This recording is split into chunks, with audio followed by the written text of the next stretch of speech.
જૂનાગઢ શહેરની કન્યા છાત્રાલયમાં વિદ્યાર્થીઓએ હોબાળો મચાવ્યો હોવાની વાત અત્યારે સામે આવી રહી છે। સાથે જ વાત કરવામાં આવે તો ડોક્ટર બાબા સાહેબ આંબેડકર સરકારી કન્યા છાત્રાલયની એક ઘટના જે છે તે અત્યારે સામે આવી છે, જેમાં કન્યા છાત્રાલયમાં ભોજન સહિતની વ્યવસ્થાને લઈને હોબાળો થયો હોવાની વિગત મળી રહી છે।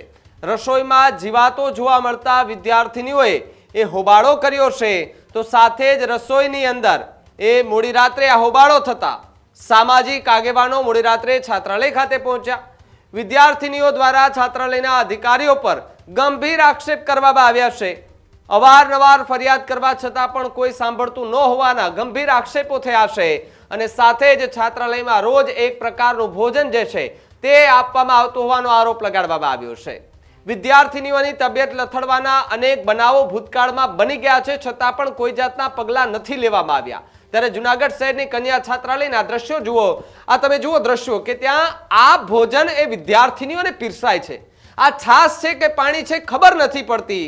આ તમે જોઈ લો, આ શું છે ખબર નથી। આ જે કંઈ પણ એક ખાવાની વસ્તુ છે એ પૂરી જેવું છે, જેની અંદર આ આખા ફૂગ વળેલી હોય તેવું દેખાય છે અને સાથે જ અન્ય જે બીજી ઘણી બધી વસ્તુઓ છે, જેમ કે શાક છે, રોટલી છે, જે ખાદ્ય પદાર્થો છે, અને જે જગ્યાએ બને છે એ જગ્યાની હાલત તમે જોઈ લો, બધી જ જગ્યાએ ગંદવાડ છે અને ત્યાં આ રસોઈ બનાવવામાં આવે છે અને રસોઈ એટલી હલકી ગુણવત્તાવાળી બને છે કે વિદ્યાર્થીનીઓને એવો ડર છે કે અમને કદાચ ફૂડ પોઈઝનિંગ ન થઈ જાય। તમે જુઓ કે આ શાકભાજી અને શાકભાજી બગડેલી હાલતમાં જોવા મળે।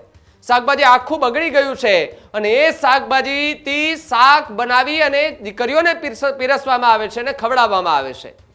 આ ઘટનાની જાણ થતાં જ અધિકારીઓ જે છે તે દોડતા થયા હતા, સીધા જ છાત્રાલય ખાતે પહોંચ્યા હતા અને ત્યાં પહોંચતાની સાથે જ અલગ અલગ દિશામાં એમણે તપાસ હાથ ધરી હતી। કેટલા સમયથી આવું ભોજન મળી રહ્યું છે, કયા કયા પ્રકારનું ભોજન મળી રહ્યું છે, તેની તમામે તમામ વિગતો જે છે તે હાલ વિદ્યાર્થીનીઓ પાસેથી અધિકારી જે છે તે મેળવવાના પ્રયાસ કરી રહ્યા છે। ત્યારે આ પ્રકારનું ભોજન પીરસવું પણ એક સૌથી મોટો ગુનો બની શકે છે, કારણ કે જો કોઈને ફૂડ પોઈઝનિંગ અથવા તો કોઈ બીમાર પડે છે એટલે એના જીવના જોખમને ખૂબ ખતરો છે। આ તમે જો દ્રશ્યમાં દેખાતો હશે આપને કે શાકની અંદર આ તમે જુઓ કે તેલ છે, પાણી છે, કશું ખબર નથી પડતી। રોટલી કયા પ્રકારની આવે છે ખબર નથી પડતી। જે સ્વાસ્થ્ય માટે હાનિકારક થઈ જાય એવું ભોજન ત્યાં પીરસવામાં આવે છે। ગંભીર આરોપ જે છે તેની વિદ્યાર્થીનીઓ દ્વારા લગાડવામાં આવી રહ્યો છે।